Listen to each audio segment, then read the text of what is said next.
Hello, good morning বন্ধুরা। আজ হচ্ছে গিয়ে স্যাটারডে আর উইকেন্ড বলে সবাই বাড়িতে রয়েছি। সব ঘরের কাজকর্ম, এই যে সৈকত এতক্ষণ ধরে সমস্ত গার্ডেনগুলো ক্লিন করার চেষ্টা করলো, তারপরে জল দেবে। তো আমার ব্যাকইয়ার্ডটা তো তোমরা মোটামুটি জানো, দেখেছো, পরিচিত। আর আজকের ওয়েদারটা না খুব সুন্দর, বেশ ভালো একটা ক্লাউডি ব্যাপার রয়েছে। তো আজ এসছি তোমাদেরকে আমার গাছগুলো একটু দেখাবো বলে। তো এই যে দেখতে পাচ্ছ, এটা হচ্ছে টমেটো, আর এখানে একটু লাউ গাছ হয়েছে। আর এই যে দেখছো, এই গাছটা কিন্তু একান্ত আমার নিজের লাগানো। এটা কি গাছ বলো তো? এটা হচ্ছে পুঁই গাছ। কেন বলছি নিজের লাগানো, তার কারণটা হচ্ছে বাজার থেকে শাক কিনে এনে সেইটা থেকে এইটা বানানো হয়েছে। দেখো অনেকটা হয়েও গেছে কিন্তু। তো কিছুদিন আমরা বাড়িতেই রেখেছিলাম ওটা, জাস্ট একটা গ্লাসের মধ্যে ভিজিয়ে।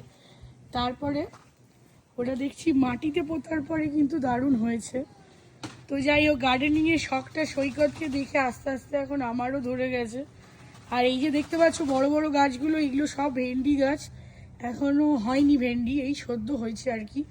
আর এই পাশে রয়েছে এগুলো সব লাউ গাছ, আর লাউ আর কুমড়ো দেখো লতিয়ে পাতিয়ে একদম উঠে গেছে ওপরে।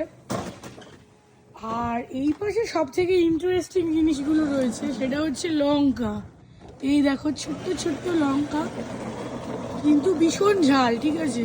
আর এই লঙ্কাগুলো গাছে থেকে থেকে কিন্তু বেশ লাল লাল হয়ে যাচ্ছে, তাই আমি গ্রিন থাকাকালীন তুলছি না, যতক্ষণ না রেড হচ্ছে ওটা। আর ঠিক লঙ্কার পাশেই রয়েছে টমেটো, যেটা আমাদের নিত্য প্রয়োজনীয় একটা জিনিস।